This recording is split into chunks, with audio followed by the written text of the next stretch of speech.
The coffee shop bathroom smelled like bleach and vomit. Jackson pressed his forehead against the cold tile wall, trying to stop the room from spinning. His shift ended in 4 hours. 4 hours of smiling at customers who wouldn't look him in the eye, of pretending his hands weren't shaking from skipping lunch again, of ignoring the notice in his pocket that said his landlord wanted him out by Friday. "Daddy." The small voice came through the door. "Are you sick again?" "Just tired, Mia. Give me 1 minute." He splashed water on his face and stared at himself in the mirror. 32 years old, and he looked 50. Dark circles under his eyes. Stubble he couldn't afford time to shave. The same black polo shirt he'd worn for 3 days because the laundromat wanted $5 he didn't have. When he opened the door, Mia was sitting on the floor beside his manager's office, her backpack twice her size. She was 6 years old.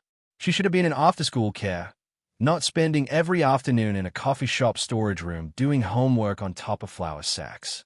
"Can I have a cookie?" she asked. "Not today, baby. Because we're saving money." "Because we're saving money." His manager, Todd, appeared from the office. "Jackson, we need to talk. My shift doesn't start for 10 minutes. It's not about your shift. It's about her." Todd pointed at Mia. "Corporate policy says no children in employee areas. I've let it slide, but I got a complaint from a customer. They said it's unprofessional." Jackson felt something cold settle in his stomach. "Where else can she go? I can't afford after-school care. Her grandmother died 8 months ago. There's nobody else. Not my problem. Figure it out or find another job." Jackson swallowed hard. "I'll figure it out." But there was nothing to figure out. He'd already called every program in the city. Waiting lists 6 months long. Costs he couldn't dream of covering. His checking account had $17 in it. $17 until Friday's paycheck, which wouldn't come if he got fired today. He got Mia settled in the storage room with her math worksheet and started his shift. The afternoon rush hit hard. Orders backed up. The espresso machine screamed. His head pounded. He smiled anyway. Always smile. The tips were better when you smiled. At 4:47 p.m., the door chimed and a woman walked in. Jackson noticed her the way you notice when something doesn't fit. Designer handbag, tailored coat, diamonds on her wrist that could have paid his rent for a year. She looked around the coffee shop like she'd never seen one before. Behind her, a little girl bounced through the door. Maybe 7 years old. Bright yellow jacket, pink sneakers. She was talking non-stop, pointing at the pastry case, tugging her mother's hand. The woman ordered a cappuccino and a hot chocolate. Jackson made them carefully. When he brought them to the counter, the little girl was spinning in circles, her jacket flying out around her. "Careful, Emma," the woman said. Her voice was tight, stressed. She checked her phone 3 times in 30 seconds. Emma spun faster. Her mother turned away to answer a call. Jackson saw it happen in slow motion. Emma's foot caught on a chair leg. She went down hard, her head cracking against the tile floor with a sound like a breaking egg. The woman screamed and dropped her phone. Jackson was already moving. He vaulted over the counter, his knees slamming into the edge, pain shooting up his leg. Emma wasn't moving. Her eyes were half open. Her lips were turning blue. He'd taken CPR training when Mia was born. 6 years ago. He barely remembered it, but his hands remembered. He tilted Emma's head back, checked her airway. No breathing. He started compressions. Small, careful pushes on her tiny chest. Counting in his head. 15 compressions. 2 breaths. 15 compressions. 2 breaths. The woman was screaming. "Stop. Get away from her. What are you doing?" "She's not breathing," Jackson said. "Call 911. Get away from my daughter." But he didn't stop. 15 compressions. 2 breaths. "Come on, kid. Come on." Other customers were shouting. Someone grabbed his shoulder and tried to pull him off. He shrugged them away. 15 compressions. 2 breaths. Emma's chest heaved. She gasped and started coughing. Her eyes opened. She looked confused and scared, but she was breathing. Jackson sat back, his whole body shaking. His hands were cramping. Emma's mother shoved him away and gathered Emma into her arms, sobbing. The ambulance arrived 6 minutes later. The paramedics checked Emma over. She was conscious, talking, crying for her mother. They said Jackson's CPR had saved her life. They said he'd done everything right. Emma's mother didn't look at him. She climbed into the ambulance with Emma and disappeared. Jackson stood in the parking lot, his knee throbbing where he'd hit the counter. His hands were still shaking. Customers were staring at him through the window.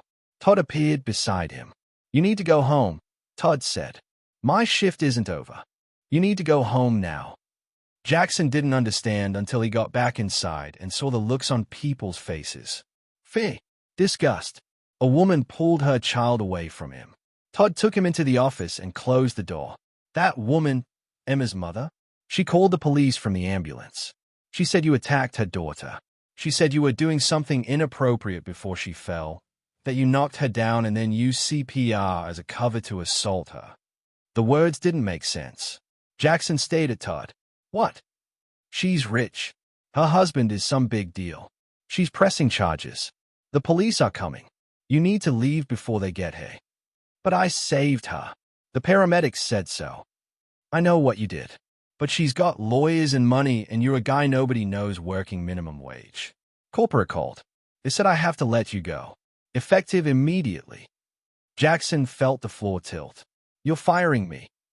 I don't have a choice. I need this job. I have a daughter. I'm sorry. Jackson walked back through the coffee shop in a daze. Mia was standing in the storage room doorway, her backpack on. She'd heard everything. She always heard everything. They walked to the bus stop together. Mia held his hand. She didn't ask questions. She was too smart for questions. She already knew what this meant. Jackson pulled out his phone and checked his bank account. $17. Rent due in 2 days. Mia's shoes had holes in them. His car had been repossessed 3 months ago. He had a high school diploma and 6 years of coffee shop experience, and now he had nothing. That night, in their apartment that was really just one room with a hot plate and a bathroom you had to jiggle the handle to flush, Jackson lay awake and listened to Mia breathe in the bed they shared.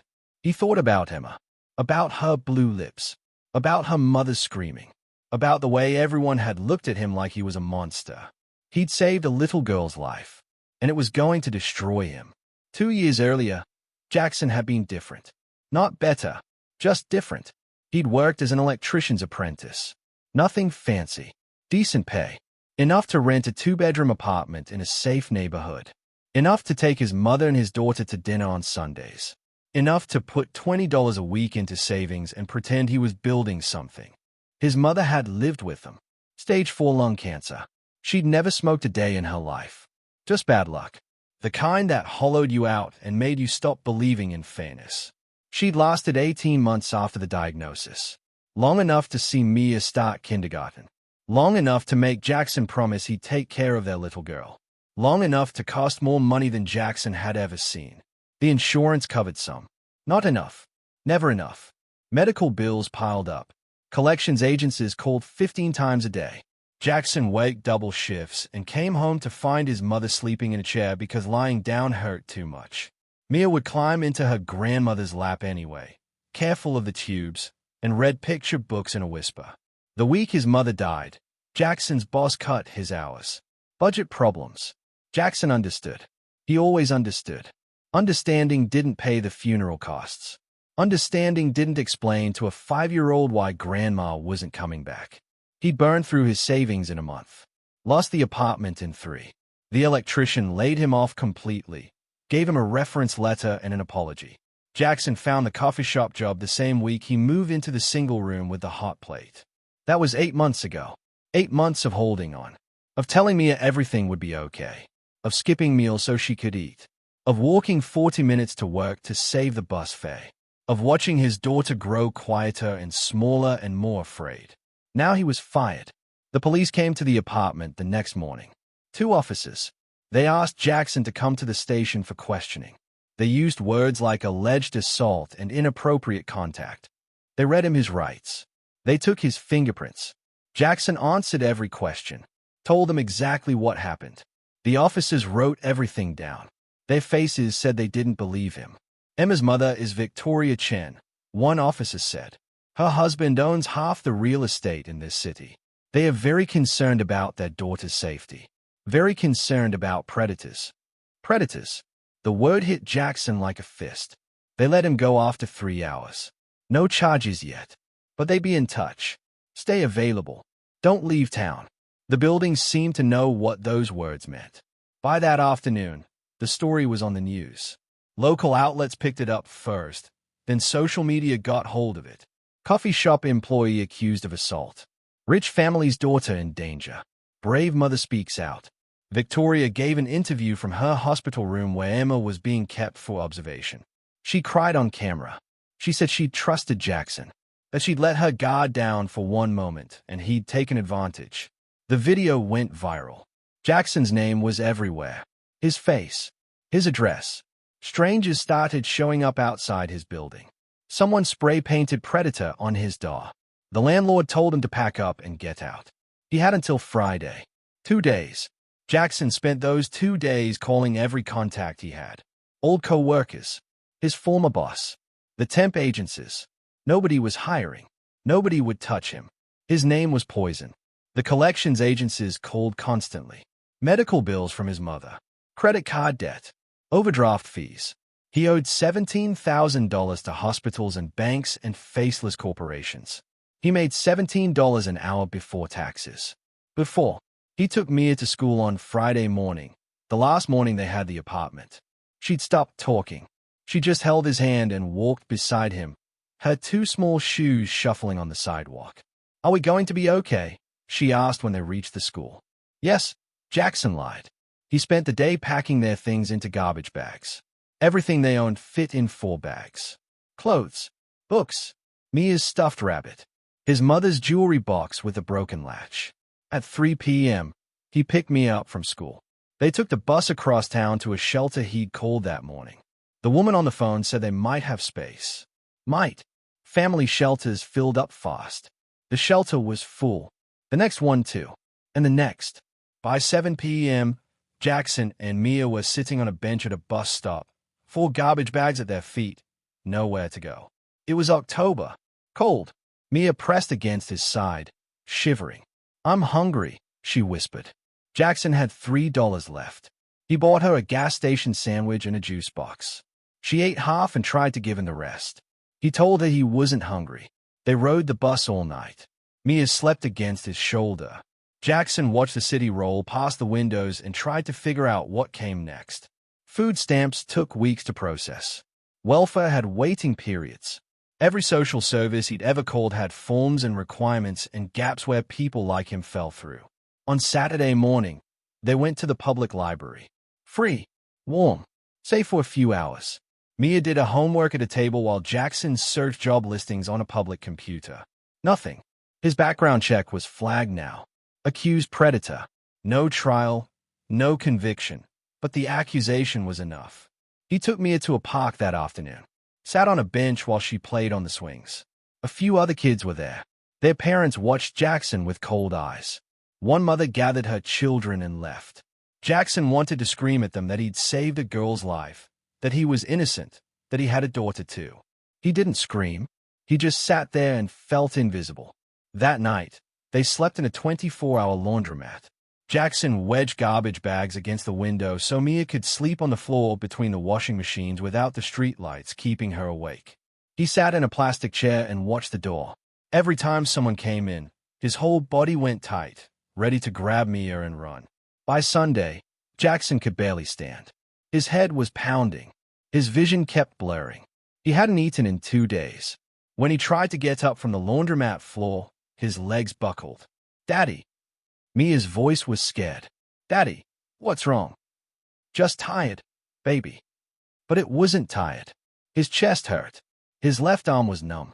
The room was spinning. He managed to get outside. Sat on the curb. Tried to breathe. Mia was crying now, pulling at his sleeve. A stranger walked past, saw them, kept walking. Another stranger. Another. Nobody stopped. Why would they? Just another homeless man with a kid. The city was full of them. Jackson's phone rang. Unknown number. He almost didn't answer.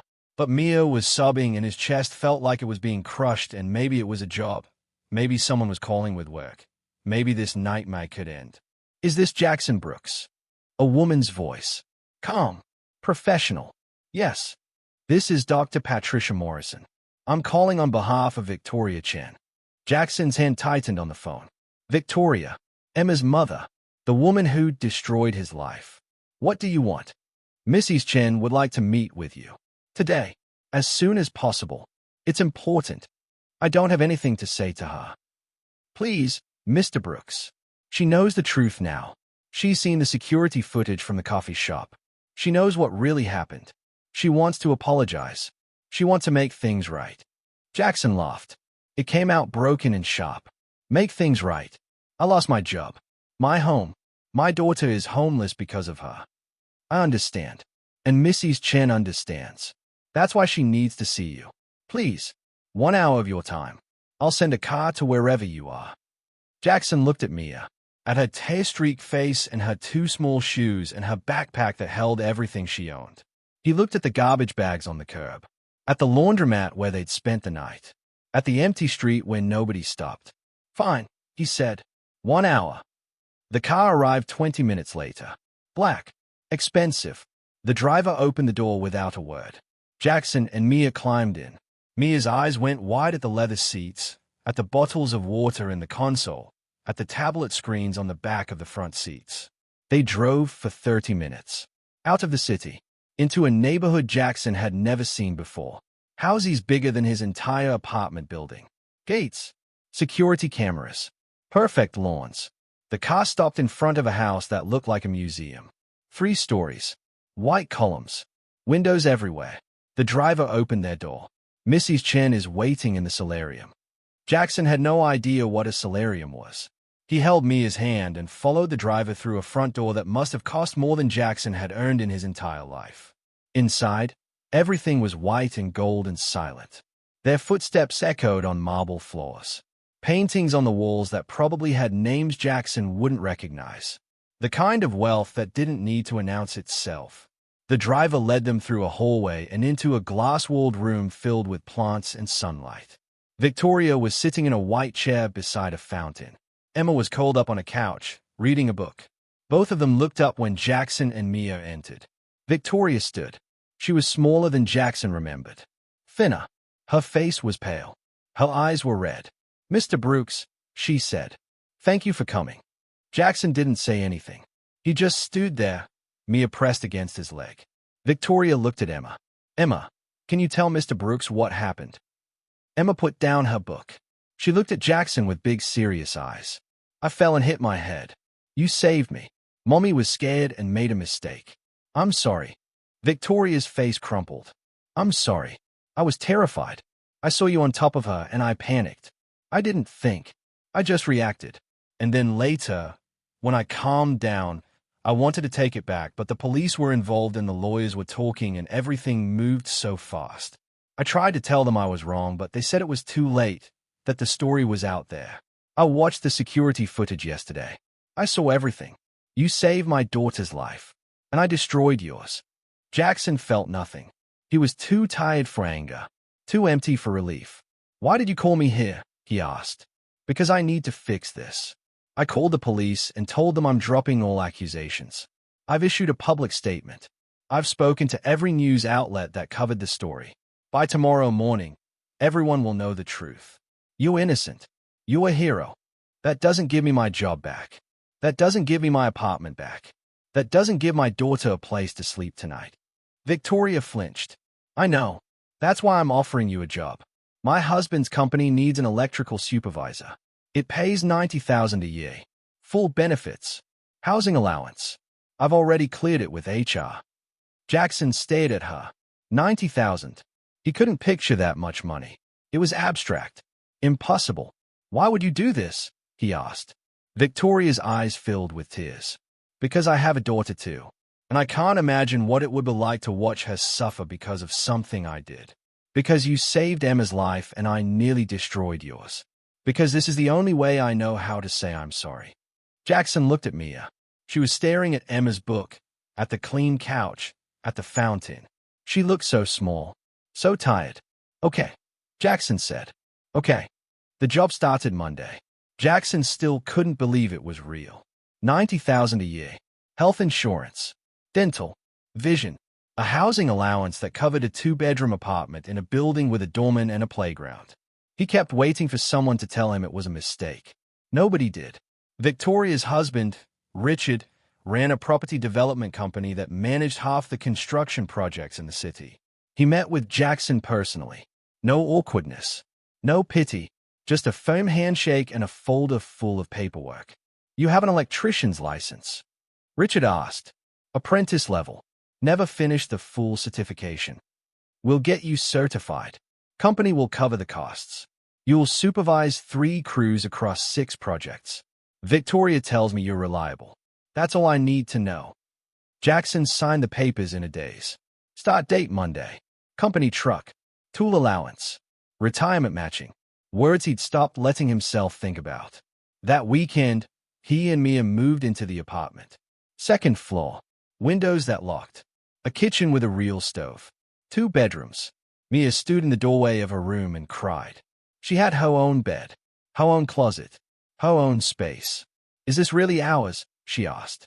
"It's really ours." Monday morning, Jackson reported to his first job site. New commercial building downtown. 15 stories. Steel and glass. His crews were already there. 3 electricians per crew, all older than him, all looking skeptical. Jackson didn't blame them. He was 32 and looked homeless. Because until 4 days ago, he had been. He spent the first week learning the systems. Blueprints. Code requirements. Safety protocols. His crews tested him. Gave him the hard questions. The complicated installations. Jackson did the work. Showed them he knew what he was doing.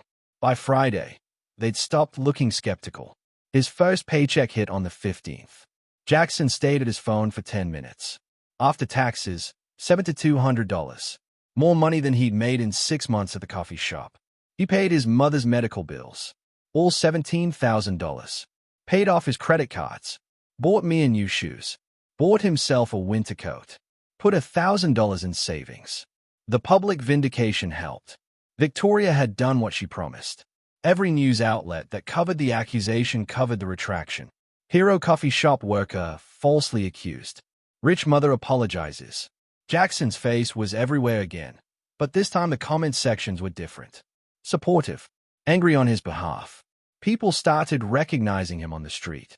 Thanking him. Calling him brave. But not everyone believed it. Todd, his old manager, refused to rehire him. Said the company didn't want the controversy. The landlord who'd evicted him gave an interview claiming Jackson had been a troublemaker all along. Online, conspiracy theories spread. People said Victoria had paid him off. That the whole thing was staged. That he was probably guilty anyway. Jackson ignored it. He had work. He had Mia. He had heat and electricity and food. That was enough. Then the calls started. The first came on a Wednesday. Unknown number. Jackson answered because it might be work-related. "You think you got away with it?" A man's voice. Cold. "You think money makes you innocent?" Jackson hung up. The same number called back 6 times. He blocked it. 3 more numbers started calling. Same voice. Same message. "You're a predator. Everyone knows. We're watching." The emails came next. Hundreds of them. Threatening. Graphic. Calling him a monster. Saying he'd abused Emma. Saying he should be in prison. Saying worse things. Things Jackson deleted without reading.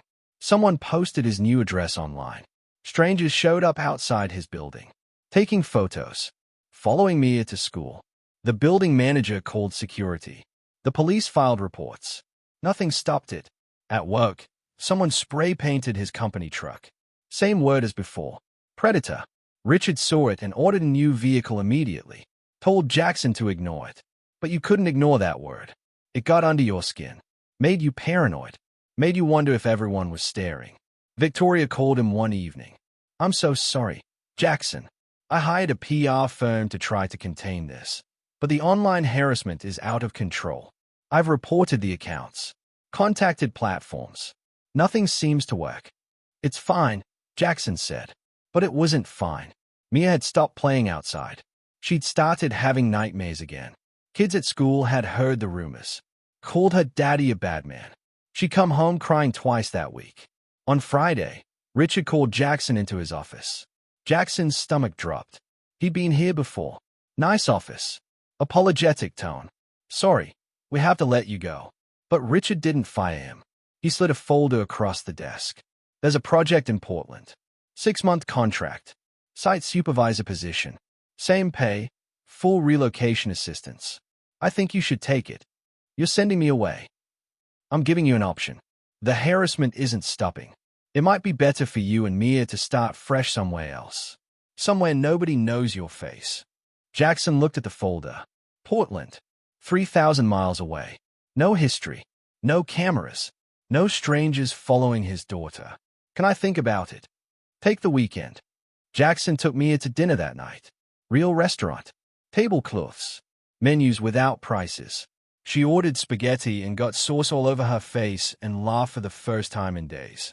Daddy, are we rich now? She asked. We're comfortable. What's the difference? Rich people don't worry about money. Comfortable people just don't worry about running out. Mia thought about this. I like being comfortable. Me too, baby. Later, after Mia was asleep, Jackson sat at his kitchen table and opened his laptop. Searched his own name. The results went on forever. News articles, social media threads, blog posts dissecting every detail. Half the internet thought he was innocent. Half thought Victoria had paid him off. 10% thought he was definitely guilty and the whole thing was a cover-up. His phone buzzed. Text message from Victoria. Just 3 words. Board meeting tomorrow. Jackson didn't understand. He wasn't on any board. He was an electrician, a supervisor. He wasn't part of the executive world. But Saturday morning, Victoria sent a car for him. Same black vehicle. Same driver. This time they went to Richard's company headquarters. Glass tower downtown. 40 stories. Jackson had wired buildings like this. Never been inside one as anything but a worker. Victoria met him in the lobby. She was dressed like armor. Black suit. High heels. Hair pulled back. Emma was with her, holding her hand. Emma smiled at Jackson. Hi, Mr. Brooks. I'm glad you're here. Hi, Emma. You feeling okay? I'm good. Are you okay? Mommy said people are being mean to you. Some people. But I'm okay. Victoria led them to an elevator.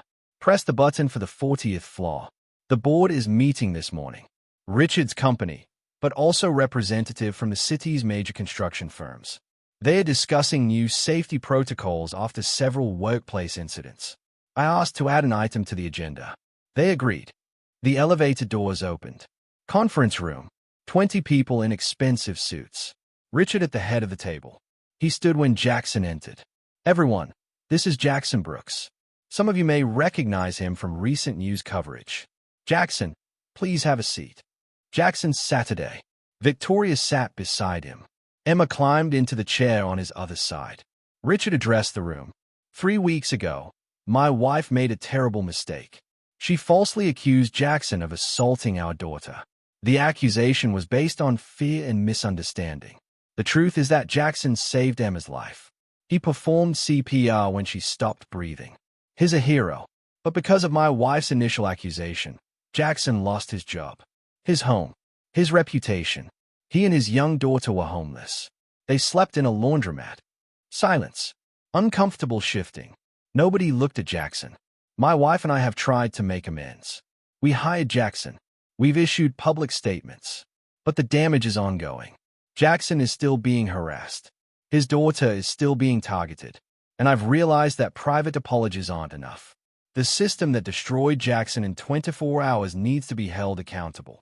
Richard pulled up a screen. Security footage. The coffee shop.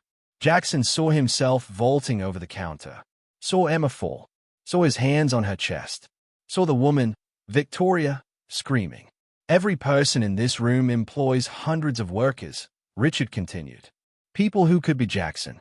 People who could do the right thing and be destroyed for it. We need policies. Real policies. Protection for employees who act in good faith during emergencies. Mandatory body cameras in public-facing positions. Faster investigations. Presumption of innocence. One of the board members, an older man in a gray suit, cleared his throat. With respect, Richard, this sounds like a personal issue. Why are we discussing it here? Victoria stood. Her voice was sharp. Because I almost destroyed an innocent man. Because I have money and lawyers, and I was believed immediately. No investigation. No evidence. Just my word against his. And my word nearly killed him. If you don't think that's a systemic problem, you haven't been paying attention. Another board member spoke. A woman. What are you proposing? A fund, Victoria said. Emergency assistance for employees falsely accused of crimes. Legal fees. Housing. Income replacement. We're starting with $1 million. I'm asking every company represented here to match it. Silence again. Then one hand went up. Then another. Around the table, board members nodded. Richard typed notes on his laptop. We'll draft the framework this week, he said. Jackson, would you be willing to help? Your experience is valuable. Jackson's voice came out rough. Yes, I'll help. The meeting ended. Board members filed out. A few stopped to shake Jackson's hand. Apologized. So they hoped things got better. Empty words, but Jackson appreciated them anyway. Victoria and Emma stayed behind. Victoria looked exhausted. I know this doesn't fix everything, but it's a start. It's more than a start, Jackson said. Thank you. Emma tugged his sleeve. Mr. Brooks, do you want to come to my birthday party? It's next month. Mommy said I could invite you and Mia. Jackson looked at Victoria. She nodded. We'd love to come, Jackson said. Outside, the city was bright and cold. Jackson walked to the bus stop. He didn't need to take the bus anymore. He had a company truck. But today he wanted to walk. Wanted to feel the sidewalk under his feet. Wanted to remember what it had been like 3 weeks ago, when the same walk had felt like the end of the world. His phone buzzed. Text from Richard. Portland office still stands if you want it. But I hope you stay. We need people like you, hey. Jackson looked at the message for a long time. Then he typed back. I'll stay. 3 months later, Mia turned 7. Jackson threw her a party at their apartment. Nothing fancy. Cake from the grocery store. Pizza. A few kids from her class. But Mia's face glowed like she'd won the lottery. Emma came with Victoria. No Richard. No security. Just a mother and daughter showing up with a present wrapped in bright paper. Emma and Mia disappeared into Mia's room immediately, giggling about something Jackson couldn't hear. Victoria stewed awkwardly in the kitchen while Jackson cut pizza. I wasn't sure we should come. I didn't want to make things weird. It's not weird. Mia wanted Emma here. That's all that matters. How is she doing? Mia. Better. The night Mia stopped. She's talking more. Made some friends at school. And you? Jackson shrugged. I'm working. Saving money. Trying to forget the rest. The harassment. Slowed down. Still get emails. Still get recognized sometimes. But it's manageable. Victoria nodded. Set down her glass. I need to tell you something. The fund we created, the one for falsely accused workers. We've already helped 3 people. A teacher accused of inappropriate contact with a student. A nurse accused of theft. A security guard accused of assault. All of them innocent. All of them destroyed by accusations. We're paying their legal fees. Getting them housing. Helping them rebuild. Jackson felt something tight in his chest loosen. That's good. That's really good. It's because of you. What happened to you changed everything. Richard's been working with city officials. They're implementing new policies. Mandatory waiting periods before names are released to media. Better training for police. Actual investigations before accusations go public. It won't fix everything, but it's something. It's more than something. Victoria's eyes filled with tears. I destroyed your life because I was scared. I didn't think. I just reacted. And I'll never forgive myself for that. But watching you rebuild, watching you help other people even after what happened to you, it makes me think maybe something good can come from something terrible. Maybe, Jackson said. Or maybe good things just happen sometimes. Even after terrible things. The party lasted 3 hours. Kids ran around. Mia opened presents. Emma gave her a stuffed rabbit that looked like Mia's old one, the one that had gotten lost during the weeks of homelessness. Mia hugged it and didn't let go for the rest of the day. When everyone left, Jackson tucked Mia into bed. She was half asleep already, clutching the rabbit. Daddy, do you think Grandma would be proud of me? Jackson's throat closed. She'd be so proud, baby. You're strong and kind and brave. Just like her. Do you think she can see us now? See how we're okay? I think she can. I think she's happy we're happy. Mia's eyes drifted shut. I love you, Daddy. I love you too. Jackson sat in the dark beside her bed for a long time, thinking about the last year, about his mother dying, about losing everything, about sleeping in a laundromat, about Emma's blue lips, about Victoria screaming, about the word predator spray-painted on his door, about the board meeting, about the fund, about this moment right here, his daughter safe and warm and happy. The world was still unfair, still cruel, still ready to destroy people for trying to do the right thing. But sometimes, if you survived long enough, if you held on through the worst of it, things could get better. Not perfect, not fixed, just better. Jackson stood and walked to his own bedroom. Real bed, clean sheets, alarm clock set for Monday morning when he'd go back to work. Normal life, boring life, the kind of life he'd thought he'd lost forever. His phone buzzed. Email notification. He almost ignored it, but something made him check. Subject line, thank you. The message was from a woman named Rachel. She'd been one of the 3 people helped by the fund, accused of stealing from her employer, fired, blacklisted, homeless with 2 kids. The fund had paid her legal fees, helped her find housing, gotten her a new job. I don't know if you'll read this, Rachel wrote, but I wanted you to know that you save people's lives in more ways than one. What happened to you was horrible. What you did with it was beautiful. You gave me hope when I had none. Thank you. Jackson read the message 3 times. Then he closed his laptop and turned off the light. In the dark, he thought about Emma, about putting his hands on her chest, about counting compressions, about her mother screaming, about doing the right thing even when the right thing destroyed you. He'd do it again, even knowing everything that came after, even knowing the cost. Because that's what you did. You helped. You saved. You held on. You survived. And sometimes, if you were lucky, the world gave you a chance to be okay again. 6 months after Mia's birthday party, Jackson stood in a conference room at the mayor's office. City officials, news cameras, police commissioners, Richard and Victoria were there. So was Emma, holding her mother's hand. The mayor stood at a podium. Behind her, a banner read Emergency Response Protection Act. Today we're signing legislation that will change how this city handles accusations against first responders and Good Samaritans, the mayor said. Inspired by the experience of Jackson Brooks, this act requires mandatory investigations before names are released publicly. It establishes legal protections for individuals who act in good faith during emergencies. It creates an independent review board to handle accusations swiftly and fairly.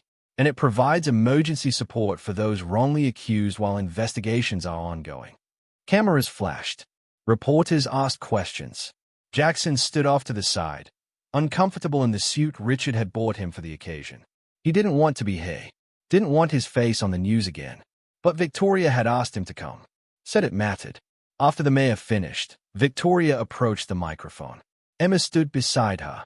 7 months ago, I made the worst mistake of my life, Victoria said. Her voice was steady, but her hands shook. I falsely accused Jackson Brooks of assaulting my daughter. I was terrified. I wasn't thinking clearly. But my fear nearly destroyed an innocent man and his child. Jackson was fired from his job. He lost his home. He and his 6-year-old daughter slept in a laundromat because I was too scared to think rationally. She paused. Cameras kept flashing. Emma squeezed her mother's hand. Jackson saved my daughter's life, Victoria continued. He performed CPR when Emma stopped breathing. He acted without hesitation, and I repaid him by destroying his reputation, his livelihood, his life. I can never undo that damage. But I can stand here today and say this. We need to do better. As a society, as a system, we need to protect people who help. We need to investigate before we destroy. We need to remember that accusations are not convictions. And we need to make sure that what happened to Jackson never happens to anyone else. She stepped back. The mayor gestured for Jackson to come forward. He didn't move. Victoria caught his eye. Nodded. Please. Jackson walked to the podium. Microphones everywhere. Faces staring. He cleared his throat. I'm not good at speeches, he said. I'm an electrician. I wire buildings. I fix problems. That's what I know how to do. A few people smiled. Jackson kept going. When I saw Emma fall, I didn't think about what would happen after. I just thought about keeping her alive. That's what you do when someone needs help. You help. You don't calculate the risk. You don't worry about consequences. You just act. He looked at Victoria. At Emma. What happened to me was terrible. I won't pretend it wasn't. I lost everything. My daughter suffered. I spent weeks thinking my life was over. But I'm standing here today because people helped me. Victoria and Richard helped me. The fund they created has helped dozens of others. And now this law will help people I'll never meet. People who do the right thing and need protection when the system turns against them. Jackson's voice cracked. He took a breath. My mother used to say that the only thing that matters is how you treat people when it costs you something. When it's hard. When it hurts. This law, this fund, all of it, it's about treating people right even when it's hard. Even when you made a mistake. Even when you're scared. That's what matters. He stepped back. The room was silent for a moment. Then applause. Cameras flashing. The mayor shaking his hand. After the press conference, Jackson and Victoria stood on the steps outside City Hall. Emma and Mia were playing on the sidewalk, chasing pigeons. Richard had taken them for ice cream earlier. Both girls had chocolate on their faces. I still can't believe this is real, Jackson said. Which part? All of it. The job. The apartment. This law. 6 months ago, I was homeless. Now I'm at City Hall watching politicians use my name. Victoria smiled. Tired. Sad. 6 months ago, I was terrified I'd killed my daughter. Now I watch her play with your daughter, and I think about how close I came to destroying both of you. Grief does strange things to people. Jackson. Grief. Emma wasn't my first child. I had another daughter, Olivia. She died 3 years ago. Drowning accident at a pool party. I was on my phone. Didn't notice she'd gone under until it was too late. By the time I got to her, she wasn't breathing. I tried CPR. I didn't know how to do it properly. She died in my arms. Jackson felt his chest tighten. I'm sorry. When Emma fell, when I saw you on top of her, all I saw was Olivia. All I felt was that moment when I failed. I panicked. I attacked you because I couldn't save my own daughter, and I couldn't let someone else fail either. It wasn't rational. It was grief, and trauma, and fear. But that doesn't excuse it. It doesn't make what I did to you okay. You've been making it right, Jackson said. The job, the fund, this law. You didn't have to do any of that. Yes, I did. Because I have to live with what I did. And the only way I can live with it is by making sure something good comes from something terrible. They stood in silence, watched their daughters play. 2 little girls who should never have met, who are friends now because of trauma and rescue and forgiveness. Emma asks about you all the time, Victoria said. She tells everyone you're her hero. She made a drawing of you for school. Her teacher called me crying because the story was so beautiful. Jackson's eyes burned. Mia talked about Emma too. About having a friend whose mom is nice. She didn't have a lot of nice adults in her life before all this. Just me and my mother. Everyone else was either mean or indifferent. But you've been kind to her. That matters more than you know. Victoria wiped her eyes. We're having a Christmas party next month. At the house. Nothing fancy. Just family and close friends. Would you and Mia come? We'd love to. Good. Emma would be devastated if you said no. She's already planning what games you'll play. Richard appeared with the girls, both holding ice cream cones, both grinning. Emma ran to Jackson. Mr. Brooks, look, I got chocolate chip cookie dough. That's my favorite too, Jackson said. I know. Mia told me. Mia tugged Jackson's hand. Daddy, can Emma come over this weekend? We want to build a fort. Jackson looked at Victoria. She nodded. Sure, baby. We can build the biggest fort in the city. The girls cheered. They ran ahead, already planning. Already forgetting that 6 months ago their worlds were completely separate. Already believing that friendship and ice cream and fort building were the normal state of things. Jackson and Victoria followed behind. Richard walked beside them, checking his phone. Just 3 adults watching 2 kids be kids.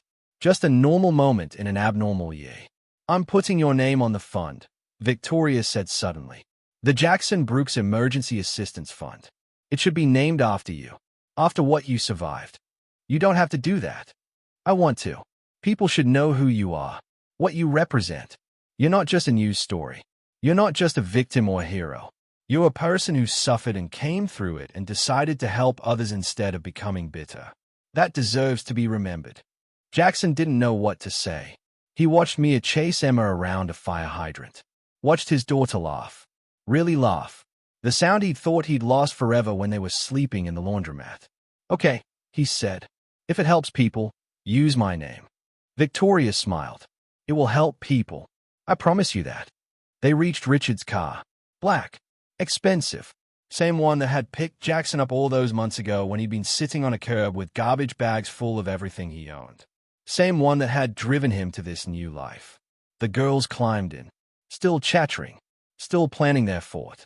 Still believing the world was fundamentally good because the adults in their lives had decided to make it good. Jackson and Mia rode home in their own car. The company truck. Reliable. Practical. His. He'd bought Mia a booster seat last month. The kind that kids used until they were big enough for regular seatbelts. The kind that said you were planning for the future. That you believed there would be a future worth planning for. Daddy. Mia asked from the back seat. Yeah, baby. Are we going to be okay forever now? Jackson looked at her in the rearview mirror. 7 years old. Getting bigger every day. Losing the baby's softness in her face. Becoming her own person. Strong and brave and kind despite everything she'd survived. I don't know about forever, he said honestly. But we're okay right now. And that's enough. Mia thought about this. I think Grandma would say that's good. Being okay right now. I think she would too. That night, after Mia was asleep, Jackson sat at his kitchen table and opened his laptop. The fund's website was live. Photos of the people they'd helped. Rachel, the woman who'd emailed him. Marcus, a paramedic falsely accused of theft. Jennifer, a social worker accused of falsifying records. All of them innocent. All of them destroyed by accusations. All of them rebuilding now. At the bottom of the page, a message. The Jackson Brooks Emergency Assistance Fund exists because one man chose to save a life and nearly lost his own. We're here to make sure that never happens again. Jackson closed the laptop, turned off the lights, stood at Mia's bedroom door and watched her sleep. Her new rabbit tucked under her arm. Her breathing steady and peaceful. Her face relaxed in a way it hadn't been for months after his mother died. After they lost everything. After the world turned cruel. Tomorrow he'd go back to work. Supervise his crews. Wire buildings. Do the normal boring work that paid the bills and kept food on the table and let Mia have her own room. Next weekend they'd build a fort with Emma. Next month they'd go to Victoria's Christmas party. Next year they'd keep going. Keep surviving. Keep being okay. Because that's what you did. You helped when someone needed help. You held on when everything fell apart. You accepted help when it was offered. You forgave when forgiveness was possible. You built something new from the wreckage of what came before. And you saved lives. Not just with CPR. Not just with dramatic moments. But with small everyday acts of kindness. With showing up. With refusing to give up. With teaching your daughter that the world could be cruel, but people could also be good. That suffering wasn't the end of the story. That sometimes, if you survived long enough, you got to be okay again. Jackson walked to his own room. Lay down in his own bed. Closed his eyes. Tomorrow would come. Work would come. Life would come. And he'd be ready for it. Because he'd survived the worst thing that could happen to him. And he'd come through it. And that meant he could survive anything else the world wanted to throw at him. He slept. Dreamless. Peaceful. For the first time in a year, he slept without fear. Because he was safe. His daughter was safe. They were okay. Right now. In this moment. They were okay. And sometimes, that's all you needed. Just to be okay right now. Just to wake up tomorrow and try again. Just to keep going. Keep surviving. Keep building a life worth living. Jackson Brooks saved a little girl's life in a coffee shop. And in return, slowly, painfully, imperfectly, the world saved his. If you're watching this from somewhere in the world, drop a comment and let me know where you're tuning in from. Your support means everything. If this story moved you, please hit that like button, leave a comment with your thoughts, subscribe to the channel so you never miss another story, and share this with someone who needs to hear it today. You can also check the description below for more inspiring stories like this one. Thank you for being here. Thank you for listening. Thank you for believing that people can be good, that the world can change, that one act of kindness can ripple out in ways we never expect. See you in the next story.